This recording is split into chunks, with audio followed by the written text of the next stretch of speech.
Hey, welcome to the Backyard Professor videos, the intellectual videos, that is. I'm going to do another philosophy video.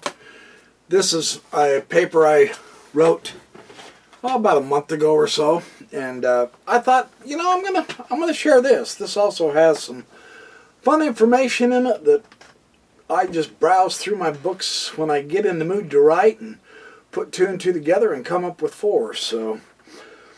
And I want you to know I get brownie points tonight because I bought my wife a nice big slice of cherry pie. Yeah, baby. And I whipped the cream into a fabulous heap of whipped cream. And yeah, baby, I put it on the pie. And I served it to her. So, bing! Point for me. We're doing fine. Thank you for all your well wishes. Sincerely, I appreciate that. You people are the best there is. I am not kidding. I love you guys. Now, shut up and talk to us, dude. This one, I read a couple of ideas from a couple different, well, one was a physicist, you'll know him well when I quote him, and one was kind of a social scientist, and I thought, wow, that's kind of interesting. I'm going to start looking through some things and find some stuff. So here is the title. Besides, I get to publicly correct. I shared this with several friends, and they really took me to task for a major error I made in the paper, and I will correct it here in this video. So. Imagination is for sissies and those who peddle unscientific spiritual woo-woo. Quite a title, right? We want facts. We want clear, understandable, objective data. Experiential verification and analytical coupled with mathematical reasoning, along with critical thinking, not to be guided by just feelings. That's what we want. Imagination is for sissies, for those afraid of having their worldview refuted, right? Isn't that what we want in order to find reality? Scientific fact is anathema to imagination. Feelings, intuition, and prayer, where woo-woo rules and reality takes a backseat to wishful thinking. Right? Let's look into this for a minute or two. This could prove to be very interesting. In what is one of the still most outrageously stunning scientific popular books for the public ever written, Kip Thorne, Feynman Professor of Theoretical Physics at the California Institute for Technology, gave us perhaps a more startling revelation than anything he ever said on part of Einstein's outrageous legacy. In science, thanks to his revolutionary theories of relativity. Thorne's 1994 book was Black Holes and Time Warps, Einstein's Outrageous Legacy. But in my considered opinion, no one really stopped to ponder the most astonishing thing he said in the book. Among the many dozens of mind-bending, soul-warping, intellectually challenging, scintillating things that he did talk about. And I aim on making good capital on it in this paper because without question, it is really the screamingest part of Einstein's legacy of everything he turned topsy-turvy in science. And it's rarely recognized or talked about in science, let alone many other disciplines. It's time to put the balance back into our intellectual lives. Here is what Thorne said. How did Einstein arrive at such a radical description of space and time? Not by examining the results of experiments. No, that's not how Einstein did it. Because there weren't much of any and nothing with overly reliable scientific precision. Einstein was more or less a punk semi-educated kid with average grades, a non-professor in no university, since none would have him, as it were, when he literally rewrote the universe. That's what I took it in the teeth about.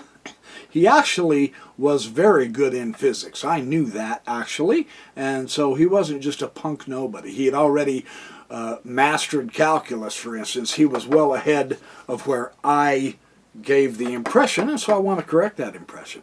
Still, as it were, he was more or less unemployable in the universities at this point in his life. Instead, Einstein relied on his own innate intuition and imagination as to how things ought to behave. After much reflection, it became intuitively obvious to him that the speed of light must be a universal constant, independent of direction and independent of one's motion. Not only was experiment unimportant in Einstein's construction of a new foundation for physics, this is Kip Thorne speaking, mind you, the ideas of other physicists were also unimportant to him. He paid little attention to others' works. He seems not even to have read any of the important technical articles on space, time, and the ether that Hendrik Lorentz, Henry Poincaré, I think it's Poincaré. I used to pronounce it Poincaré, and I took it in the teeth for that too. So anyway, it's Henry P. Poincaré, I believe is how you pronounce that. Joseph Larmor. See, I should learn these things before I read them out loud, huh? Yeah, what a dip nose. And others wrote between 1896 and 1905. The principle of relativity is actually a meta-principle, in the sense that it is not itself a law of physics, but instead it is a pattern or a rule which Einstein asserted must be obeyed by all laws of physics, no matter what those laws might be, no matter whether they are governed laws of electricity and magnetism, or atoms and molecules, or steam engines and sports cars. The power of this meta principle is breathtaking. Realize that this 25-year-old who could not get a professor's job, his dad, through begging his friends, finally got him a FOP job in the patent office for a little while. He single-handedly, completely revolutionized Newtonian physics without even knowing the math or science, and that's where else I took it in the teeth, and I agree. He did know the math. He was way ahead of where I'll ever get, that's for sure. So, he single-handedly, at a very young age, completely toppled Newton's universe. That's technically not true either. So come on, seriously. He literally changed everything we knew about everyday facet of life in a physical cosmos, from time, space, motion, gravity, to universal reality, and without any experimentation? That's right. Grasp the sheer arrogance and chutzpah here. This is jaw-dropping, out of this world, unrealistically impossible. Let that sink in deeply. He did it not after 50 years of hard research and work as a mere youth. He did it by intuition. Yeah. He felt in his heart when something was correct. Yeah. He pictured it in his mind and then came up with concepts that no one else ever had. Correct. No one can do that and expand valid knowledge and reality. Can they? Let's keep eyeing this. Michio Kaku, professor of theoretical physics at City University of New York and best-selling science author for decades with dozens of his books to his credit. He's been educating the public on all kinds of fun stuff with physics, philosophy, astronomy, and so on and so forth. He noted that hurrying and getting the boring stuff out of the way in his absolutely dead-end job in the patent office, Einstein would sit back and return to a dream he had when he was a child. In his youth, Einstein had read a book, Aaron Bernstein's People's Book on Natural Science, a work which I read with breathless attention, he recalled. Bernstein asked the reader to imagine riding alongside electricity as it raced down a telegraph wire. And when he was 16, Einstein asked himself a similar question. What would a light beam look like if you could catch up to it? As a child, Einstein thought that if you could race alongside a light beam, it should appear frozen, like a motionless wave. However, no one had ever seen frozen light. So he imagined it. He imagined it. He had no way of discussing it mathematically. He was way out of his league mathematically on this subject at this point in his life. Later on, he did catch up, absolutely.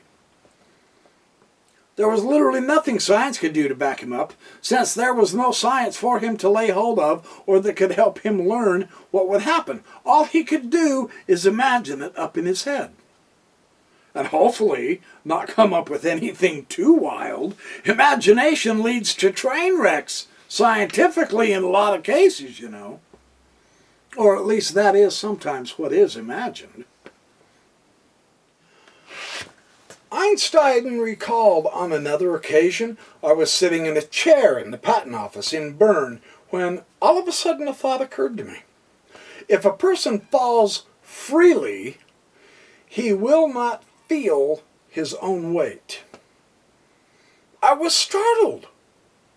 This simple insight left a deep impression on me. It impelled me toward a theory of gravitation. Man, how would it be to have that kind of a fabulous thinking mind, right? Hadn't Newton already worked that out, though? Was Einstein crazy or drunk or what? No, he was not. He was Einstein.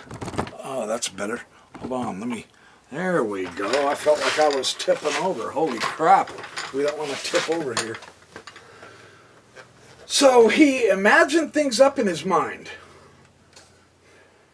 Isn't that for poets and science fiction writers and romance and fantasy authors like J.R.R. Tolkien or Terry Goodkind and Robert Jordan and Stephen King and my own best-selling daughter, Katie Joyce Cross?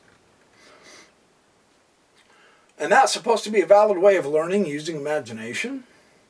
You really think that's a legitimate way to arrive at truth?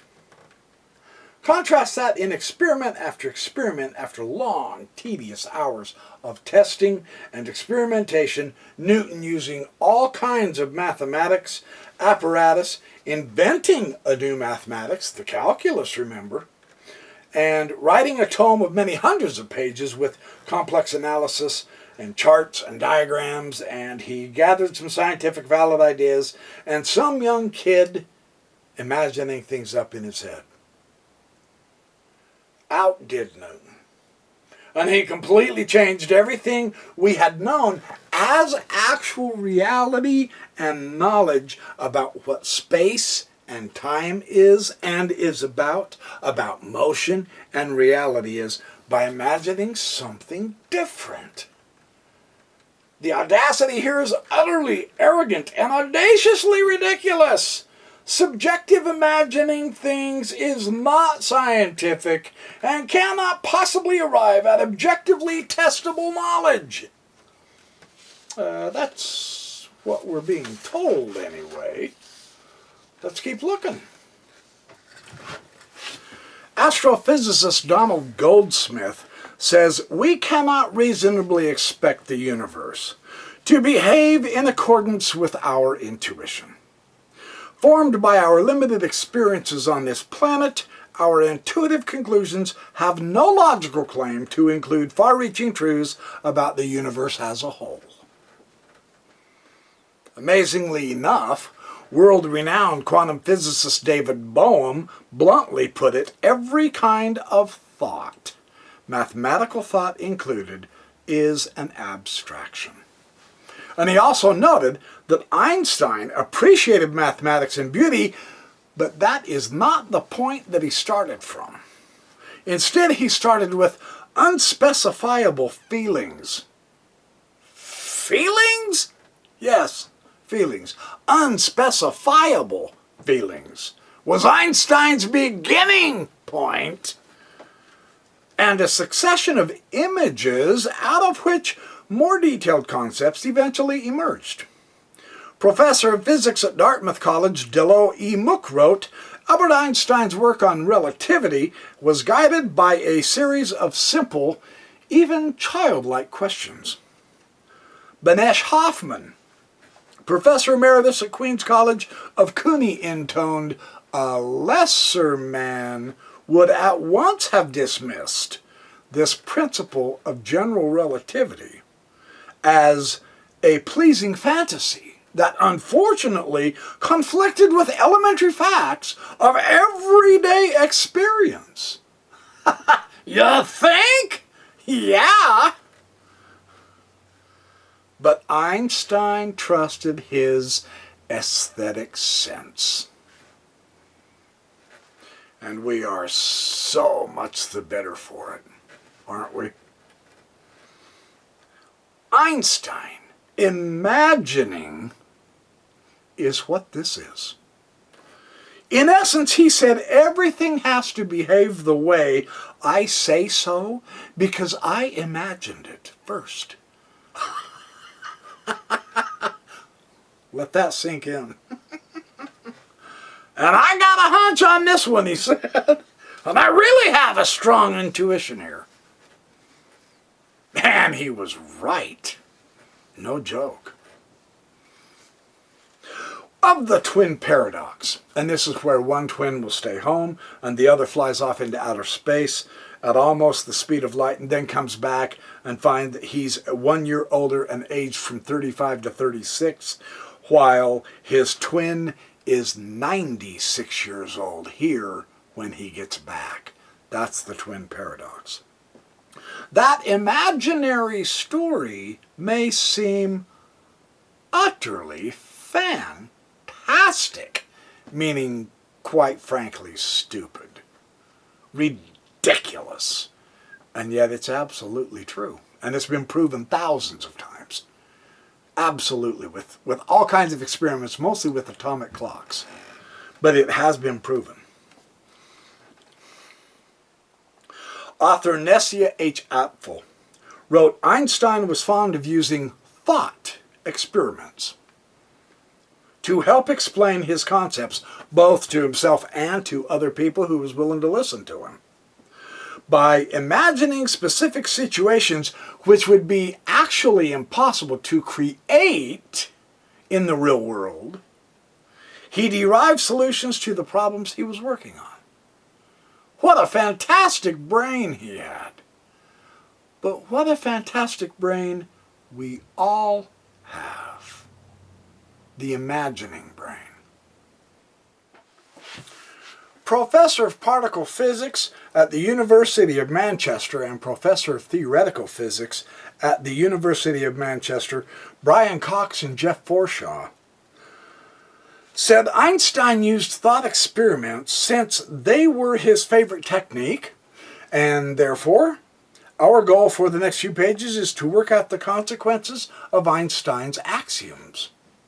Using thought experiments also, since the mathematics simply lose us. We have to use thought experiments when dealing with general relativity. In other words, our imagination, if we want to grasp the astonishing truths of relativity that began as imagination. Isn't that fascinating? And these two are some of the world-class physicists, man. Professor A.Z. wrote, Einstein imagined an elevator-like box floating in space far from any gravitational field. Einstein blew common sense completely out of the universe of 1905, and ever since then, according to Benjamin F. Whistler, professor of physics at Middlebury College, author Richard Wolfson, and all in 6 major physics papers in just 1 year. 1905, Einstein, with preciously sparse mathematics, this is Wolfson talking, or Whistler, I mean. No, this is Wolfson, sorry. Or physics, I'll believe it when I see it, is impossible now with Einstein, since it isn't about seeing, and it isn't about using common sense either. Because that's wrong. It is about intuiting, and about feeling, and it's about being able to imagine various types of scenarios, all of which have been fundamentally verified after Einstein's imagined ideas in multiple experiments have been performed.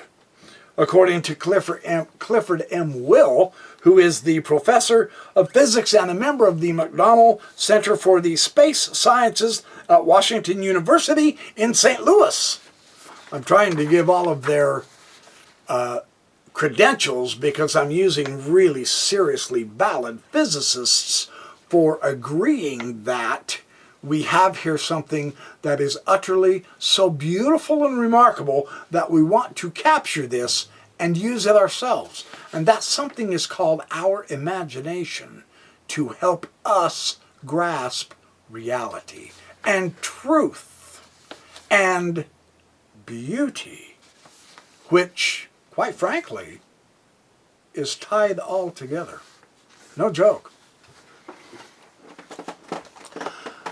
Let's grasp how his imagination on traveling as fast as light worked.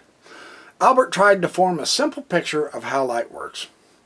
I'm going to paraphrase Schwartz and McGinnis here, since the issue here and the discussion in their book I'm using is difficult. It's a cartoon book, and they add a lot of extra fun and funny ways of saying things with a lot of zany pictures. It's a great, I think it's like Einstein for beginners. You really ought to get it. It's fabulous. It's hilarious. So I'm going to basically summarize their argument. Suppose I was holding a mirror and riding along with a light wave at the speed of light, and then held the mirror out in front of me. Would I see my reflection? If I were moving at the speed of light, then the light from my face couldn't catch up to the mirror.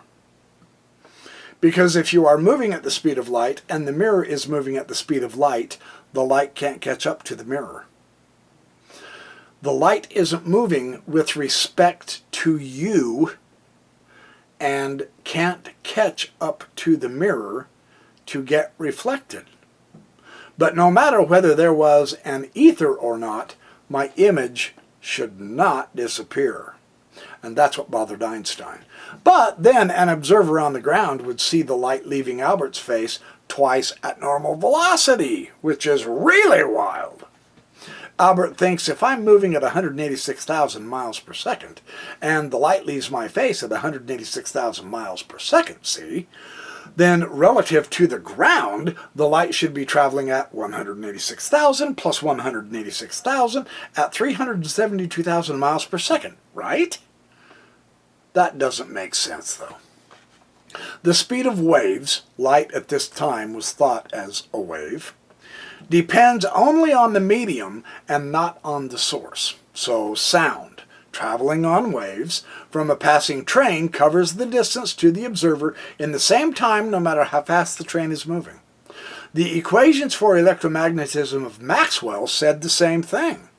The observer on the ground should always see the light leaving Albert's face at the same speed, no matter how fast Albert was moving. But if the observer on the ground were to see the same speed for the light leaving Albert's face, no matter how fast Albert is moving, then Albert should be able to catch up to the light leaving his face, and his image should disappear. But if his image shouldn't disappear, then light leaving his face should travel toward the mirror normally. But then the observer on the ground should see the light traveling toward the mirror at twice the normal speed. But if the observer on the ground, you get the problem? Albert began to try and see if there was any way for the speed of light to be the same for both the moving and the ground observers. And that's when he went to the principle of relativity that Galileo had shown. If you can't tell if you are moving smoothly without looking outside, that's the trick. You have to look outside to see if you're moving. In a box with no windows, you can't tell if you're moving or not without an outside reference. So Einstein argued he should be able to see his face even while moving at the speed of light. Why? Because if your image disappeared when you were moving at the speed of light, you could tell you were moving at the speed of light smoothly just by looking at the mirror. You wouldn't need to look outside, which would violate the principle of relativity. Since light always travels at the same speed no matter what, whether you are moving with it or away from it or toward it, that means space and time shrank depending on how fast you are traveling. Light speed is the absolute. Space and time are not absolute. They are relative to speed. And there are no instantaneous interactions in nature. That means that there must be a maximum possible speed of interaction. That maximum speed must be the same for every observer no matter how they are moving. Pretty dang amazing, isn't it, for a good, nice young man to come up with that? We see here the incredible a priori power of imagination first, then calculation, then math and experiment second. We have to include imagination. It cannot be left out in our search for reality and truth and our place in the universe. That's the issue. In her remarkable study of ancient Greek religion, Jane Ellen Harrison, one of the first ever women university professors, by the way, she discussed the various imaginary little beings the Greeks called Keres, K-E-R-E-S, Keres, which have been interpreted variously as ghosts or bogies, spirits, and by other descriptions. She notes that in the 5th century BC, they were little winged sprites. They were thought of as a source of evil, since they brought evil. What kind of evil? Well, they engendered corruption and pollution. A key theme here and hint is that they were like a sort of a personified bacilli. So instead of our judging the ancient Greeks as simpleton-minded, superstitious peasants, let's think about this for a minute. The primitive Greek leapt by his religious imagination to a forecast of the truth that it has taken science centuries to establish. In other words, the fact that disease caused by little living things, germs, bacilli we call them, he used the word Keres. She continues, to the primitive mind, all diseases are caused by, or are rather, are bad spirits. That's true. So instead of letting the mythological language throw us off here and cause us to give unjustified superiority judgment on the ancient silly religious imagination, let's remember the Keres are still physical actual things, not impersonations. No, they couldn't be seen. Sprites and Kereses can't be seen, but neither can germs. But they're very real. We just simply call the same thing by a different word. So when Aeschylus puts into the mouth of his Danaiad women the prayer, "Nor many diseases, noisome swarm, settled upon our heads to harm our citizens," the noisome swarm is no mere poetical figure of speech, but it's the reflection of a real primitive conviction of live pests. The little fluttering insect-like diseases. even though they are drawn as little people with wings, you know, sprites, gnomes, fairies, whatever, that is merely an artistic representation of something harming them that they cannot see but imagine to be real. We call them germs. Now, Mark Booth, an editor for his entire life, educated in philosophy, in one of the most stimulating books I think I've ever read in many a year, he asked his audience to imagine what it would feel like to believe the opposite of what you have been brought up to believe is real. This inevitably involves an altered state of consciousness, doesn't it?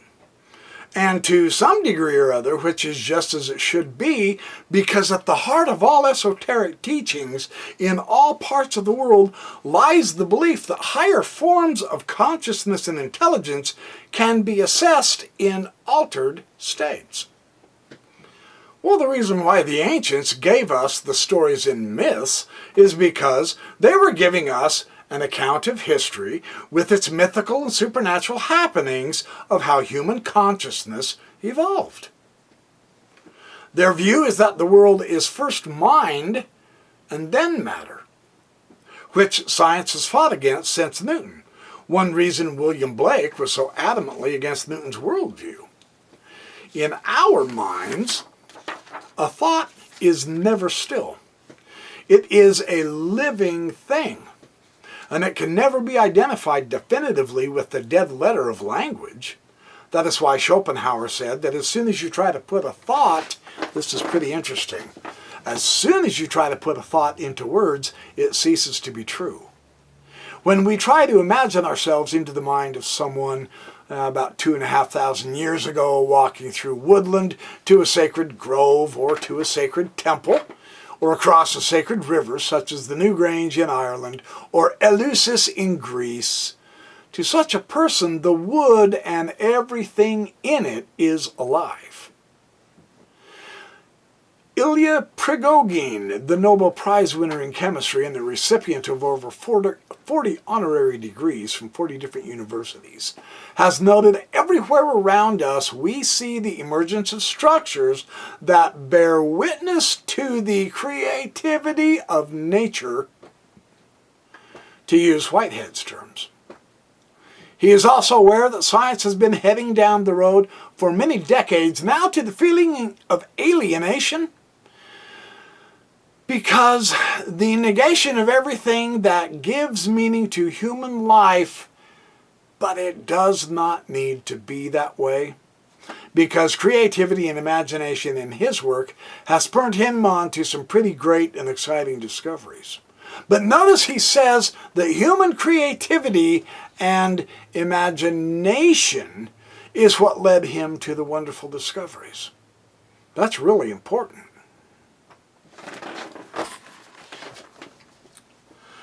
David Bohm, a world-renowned quantum physicist, reminded us that our theories are not descriptions of reality as it is, but rather ever-changing forms of insight, our insight.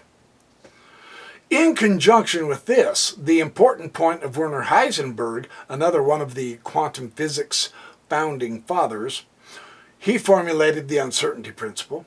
He wrote that mathematics played only a subordinate part, a secondary role in the revolutionary physics we helped create.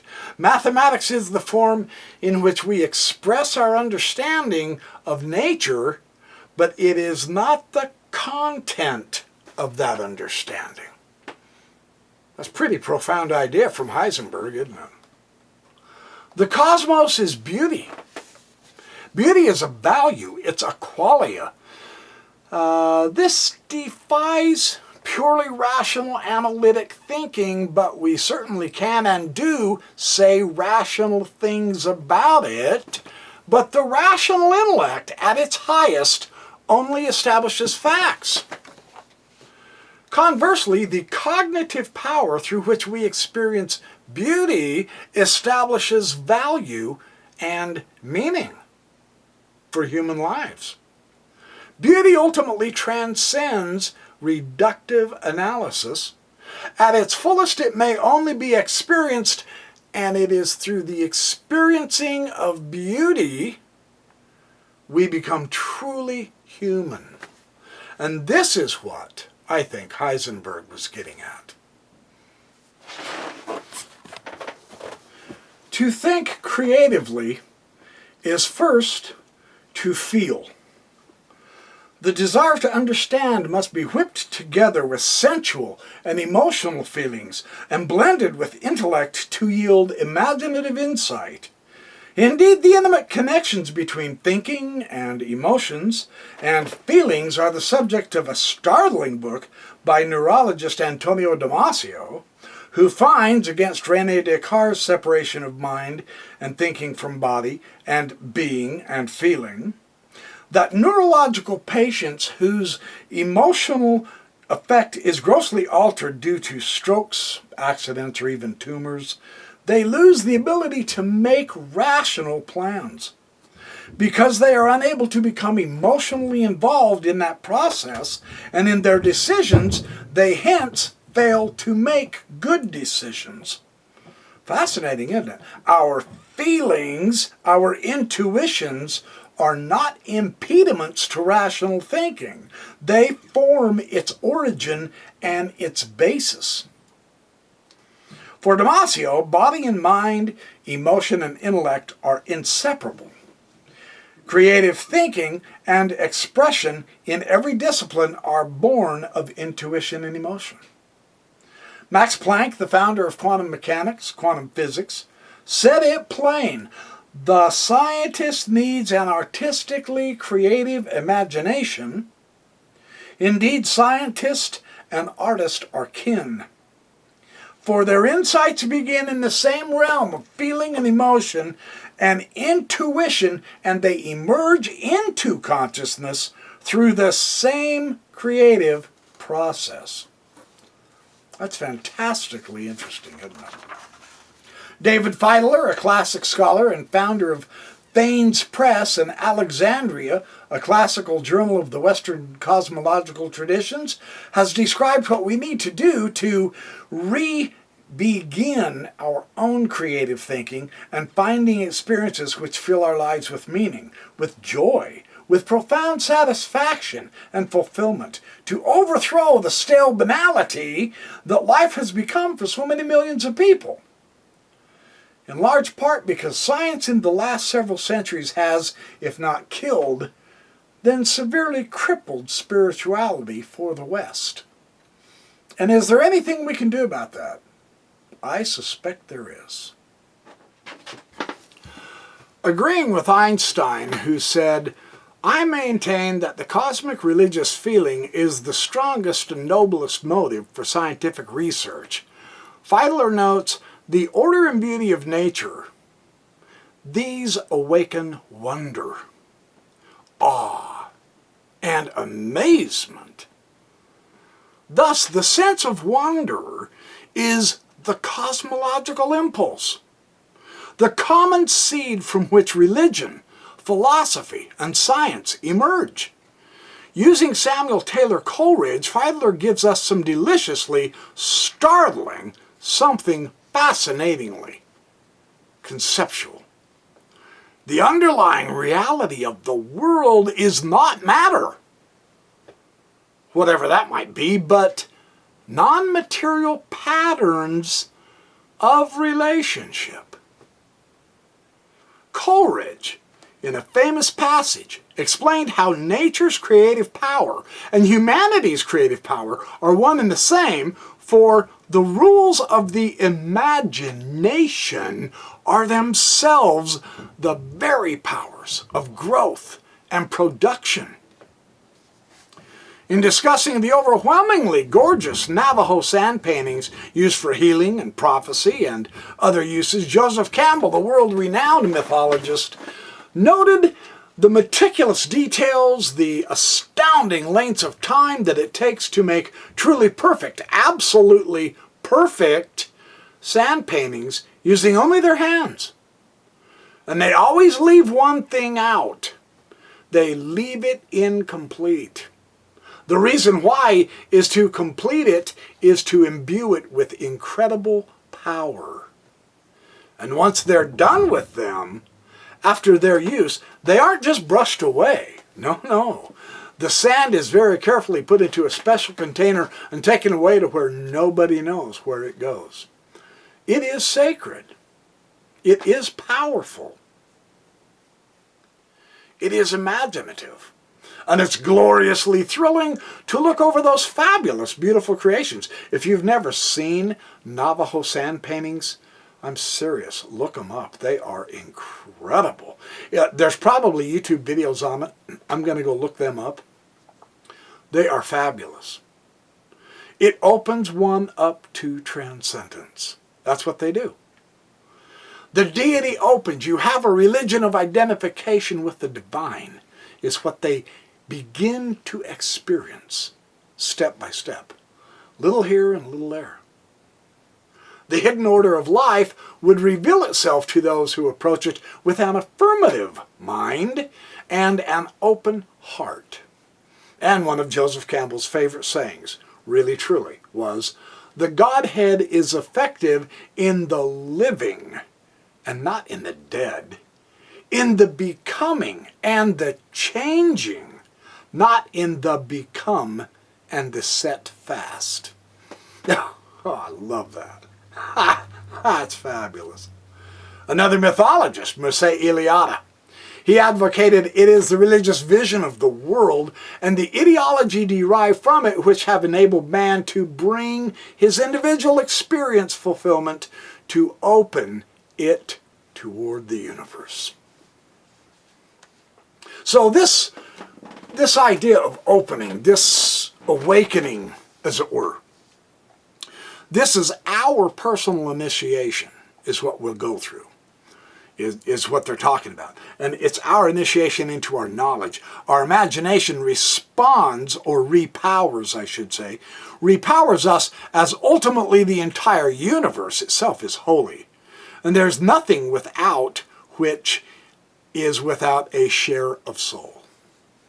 He indicates a sublime truth known as we awaken to a new reality of dream, vision, excitement, and above all, creative imagination, in order to tune up ourselves. This is the theme.